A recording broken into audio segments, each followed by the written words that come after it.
Ce podcast a été réalisé avec le soutien du service du tourisme d'affaires de Visite Wallonia. Bienvenue dans Z sur Z, votre podcast d'actualité économique quotidien. Aujourd'hui, nous sommes le vendredi 7 février. Votre podcast écrit par Rémi Bernard et animé par Anne Marchand. Bonjour et merci de vous informer avec nous ce vendredi dans votre Z Podcast. Les récentes fusillades à Anderlecht et Saint-Josse font une fois de plus ressurgir la problématique de l'insécurité liée au trafic de drogue dans la capitale. C'est surtout au niveau des services d'enquête qu'il faut renforcer, parce que c'est là qu'est le nœud de la guerre. Le ministre-président Adrien Dolimon juge l'accord fédéral positif, sans minimiser l'impact financier sur la Wallonie. On a déjà un niveau de dépenses très élevé, on doit d'abord travailler sur les dépenses avant de travailler sur les recettes. Nous refermerons ce podcast avec un petit coup d'œil sur les meme coins, une nouvelle forme de monnaie. Intrigués ? Eh bien, restez avec nous.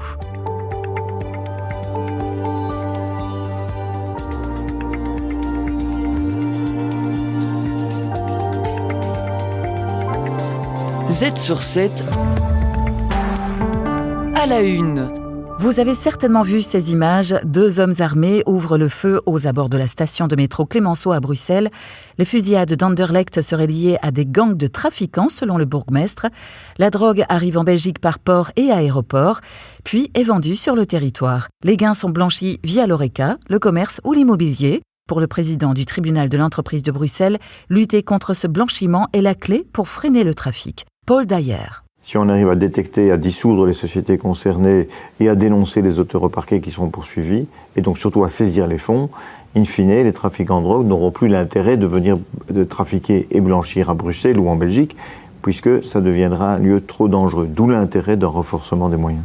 La chambre d'enquête du tribunal de l'entreprise peut repérer des mouvements suspects et transmettre des dossiers au parquet. Leur collaboration devrait s'intensifier, mais un renfort d'agents sur le terrain serait également nécessaire. Il faut d'abord renforcer les moyens de la police fédérale, puisque c'est essentiellement la police fédérale qui s'en occupe, et également des services qui s'occupent de l'ECOFIN et donc de la lutte anti-blanchiment, c'est-à-dire du suivi de l'argent sale de la drogue.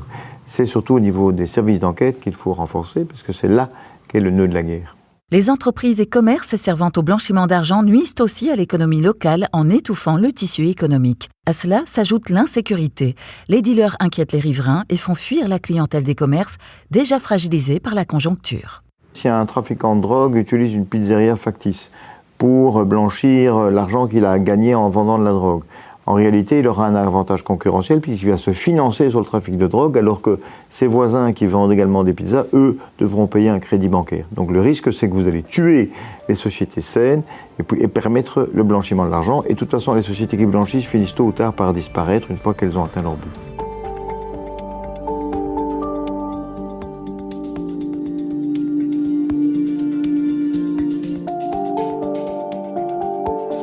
Z sur 7 à la une. Nous approfondissons la problématique de la montée en puissance du narcotrafic en Belgique et à Bruxelles. Michel Claise, juge d'instruction à la retraite, est l'auteur de Combattre la criminalité, l'urgence démocratique. On fait le point sur les chiffres du blanchiment et du narcotrafic dans le monde et en Belgique. Mais évidemment, c'est clandestin, donc c'est extrêmement difficile, mais il existe néanmoins des petits clignotants qui permettent de faire des évaluations. Alors, sur les écoutes téléphoniques, par exemple, on peut apprendre que en Belgique, le gramme de cocaïne est vendu 50 € pur. Alors, vous allez dire 50 €, mais quand on pense qu'effectivement, les saisies représentent plus ou moins 100 tonnes, je dirais grosso modo en quelques mois, à Anvers, et qu'on apprend sur écoute téléphonique également que le prix n'a pas bougé et que l'offre est toujours la même, ça signifie donc que la cocaïne, il n'y a pas d'effet. Alors, nous parlons ici évidemment de centaines et de centaines de tonnes. Et le phénomène est évidemment européen. Donc, il y a Anvers, il y a Amsterdam, Rotterdam, le Pirée, Brest, Marseille, épouvantable là-bas également. Et donc, c'est en dizaines, si pas en centaines de milliards, qu'il faut évaluer le produit du narcotrafic, mais vous devez ajouter la résine de cannabis en provenance du Rif du Maroc, puis celle qui est cultivée chez nous par les filières albanaises. Vous avez l'héroïne qui vient toujours en passant par la Turquie, par le transport par route qui vient d'Afghanistan. Et vous avez maintenant les drogues de synthèse, le fentanyl qui n'a pas encore tout à fait pénétré notre territoire. Et heureusement, c'est la drogue Walking Dead. Vous voyez d'ailleurs des images sur le net, des les gens, c'est des opioïdes, ça entraîne évidemment des conséquences sur la santé qui sont absolument épouvantables. Et quand on prend le tout, eh bien oui, le produit financier du crime des narcotrafiquants est gigantesque. Ce sont, à mon avis, en Europe, ce sont des centaines de milliards. À mon avis, on ne doit pas être loin des 300 milliards facilement. La ville de Bruxelles est de plus en plus souvent le théâtre de règlements de comptes entre bandes rivales.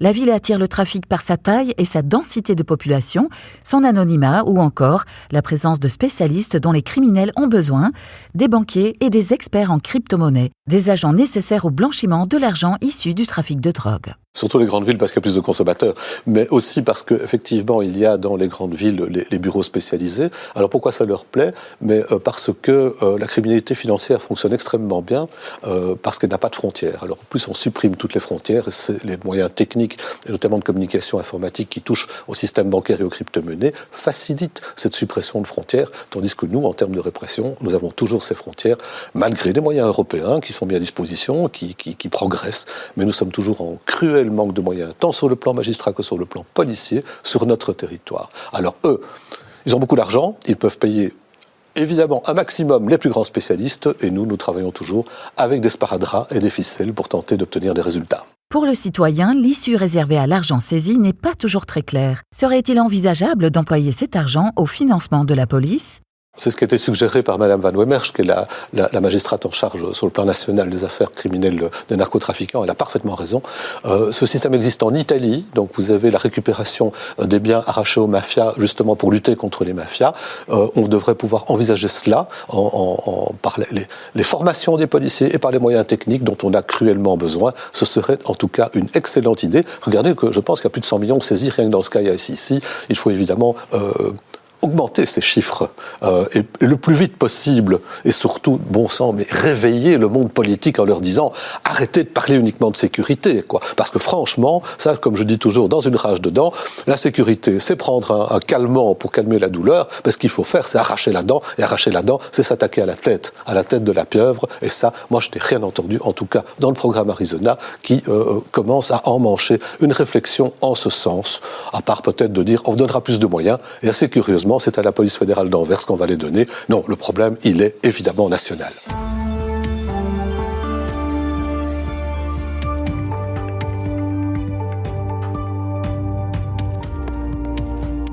Z sur 7 à la une.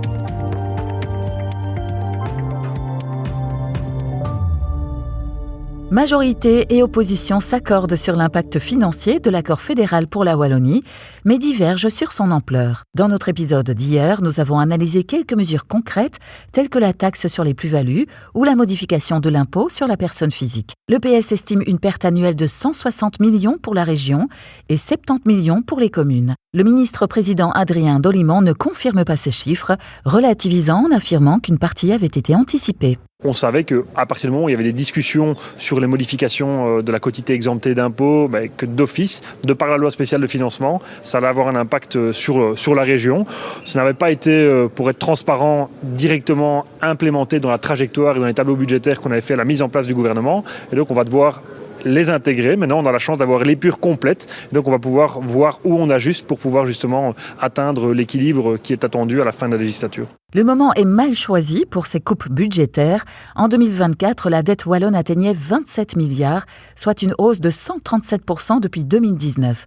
Pourtant, le ministre-président affirme qu'aucun nouvel impôt régional ne sera instauré. On a déjà décidé de ne pas augmenter la pression fiscale, bien au contraire, on a décidé même de la diminuer fortement avec la diminution des droits d'enregistrement en les faisant passer de 12,5% à 3%, en diminuant aussi par 2 les droits de succession à l'échéance 2028. Donc non, notre volonté n'est pas ça. On considère qu'on a déjà un niveau de dépenses très élevé. On doit d'abord travailler sur les dépenses avant de travailler sur les recettes. Autre source d'inquiétude, la limitation des allocations de chômage à 2 ans. Elle pourrait contraindre des dizaines de milliers de chômeurs à se tourner vers le CPAS, un afflux qui, selon une étude de l'ULB, coûterait environ 200 millions d'euros. Il y a un fonds qui a été prévu dans le cadre de l'accord de l'Arizona pour justement lutter contre cette pauvreté, ces reports de charges aussi, avec les nouvelles missions d'accompagnement qui seront confiées aussi au niveau des CPS. Donc oui, c'est clair, mais notre vision, c'est pas de supprimer les gens du chômage. C'est pas ça notre projet de société. C'est de les réinsérer professionnellement. Adrien Dolimon reste confiant, mais la préparation du budget 2026 s'annonce tendue pour la Wallonie sous pression, contrainte à des économies structurelles. C'est clair que sur les moyens supplémentaires et la facture supplémentaire, comme vous dites, qui va arriver du fédéral, je ne sais pas encore vous dire aujourd'hui comment on le fera, mais on a de la chance que cette facture arrivera plutôt en fin de législature. Donc on a vraiment le temps de développer notre plan pour encaisser cela.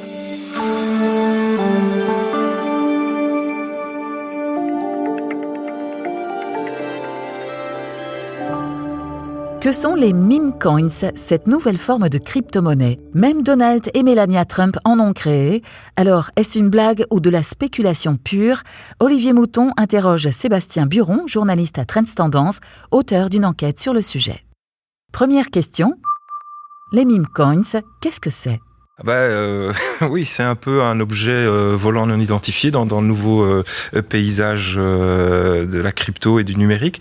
En fait, on parle souvent des meme coins comme des nouvelles crypto-monnaies, mais en fait, c'est en réalité c'est juste ce qu'on appelle un token, un jeton, mais il n'y a pas vraiment d'utilité économique à un meme coin, donc il n'y a pas de technologie derrière, donc on ne peut pas vraiment parler de crypto-monnaie. Deuxième question. Leur création est souvent spontanée. Quelle est leur origine ? Effectivement, ça peut partir de rien, d'une blague, d'un buzz sur Internet, tout simplement, d'une idée, et donc autour de laquelle une communauté se fédère, en fait. C'est juste ça. Et donc, il y a un sentiment d'appartenance qui se crée autour de ce jeton, de ce token que les membres de la communauté détiennent, en fait. Troisième question. Qu'en est-il du dollar Trump et Melania ? On a vu apparaître donc le dollar Trump et le dollar Melania qui ont été lancés juste avant l'investiture donc du nouveau président. Mais là aussi, voilà, c'est un phénomène marketing. Il y a rien derrière. C'est juste un jeton, de nouveau un token à l'effigie du nouveau président et de son épouse.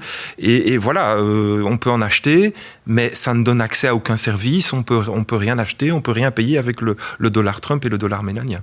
Évidemment, il en a gardé pour lui et il espère que le cours de cette monnaie va augmenter, grimper, et il va tout faire pour la faire grimper et il espère évidemment à un moment donné sortir avec des gains.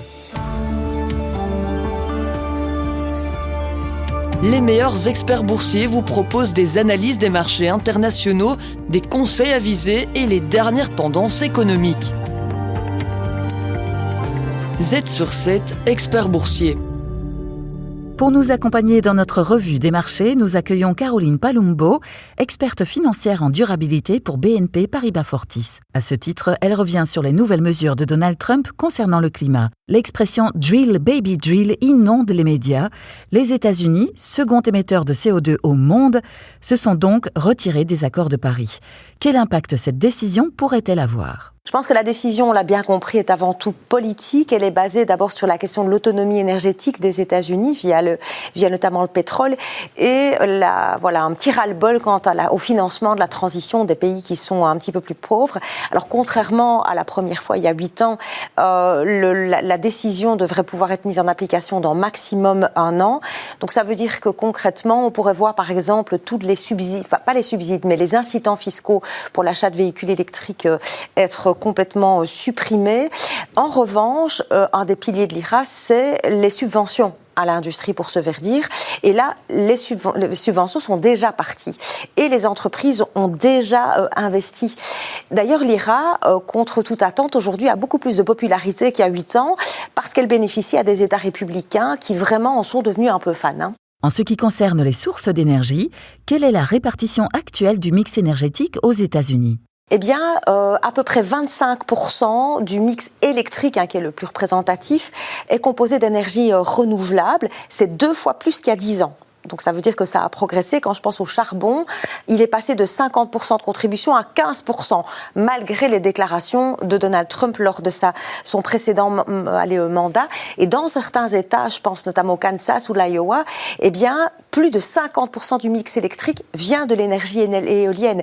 Et le fameux Texas aussi, contre toute attente, a à peu près 30% de son mix électrique qui vient aussi des énergies renouvelables. Les entreprises ne peuvent plus faire marche arrière, mais que peut leur coûter ce volte-face des États-Unis ? Alors si on regarde les chiffres de la Banque mondiale, la sortie des accords de Paris de la part des États-Unis, à horizon 2100, vous allez me dire c'est très long, pourrait coûter 5,5% au PIB mondial. Alors ça c'est vraiment dans un scénario catastrophe, mais il faut voir si tout ça peut être applicable au final à l'échelle du pays. Et on voit que l'Alliance climatique des États-Unis, qui regroupe toute une série de communautés, mais aussi des États, et qui représente 60% du PIB, aura forcément, son mot à dire. Et de manière plus générale, je dirais que l'abandon d'une transition ordonnée à l'échelle mondiale, parce que les émissions n'ont pas de frontières, impliquera beaucoup plus de dommages que ce qu'aura coûté la transition. Merci pour votre tour de l'actualité journalier. Merci à vous pour votre fidélité. Demain matin, nous serons de nouveau à votre écoute. Mais à quoi va servir cet épisode, Anne ? Dans votre épisode de demain, vous aurez le plaisir de retrouver Jean-Pascal Ledoux. En plus de votre tour de l'actualité économique quotidien, vous retrouverez Hamid Faljaoui pour le fait économique de la semaine. Je vous donne donc rendez-vous dès demain matin et je vous souhaite déjà un bon week-end.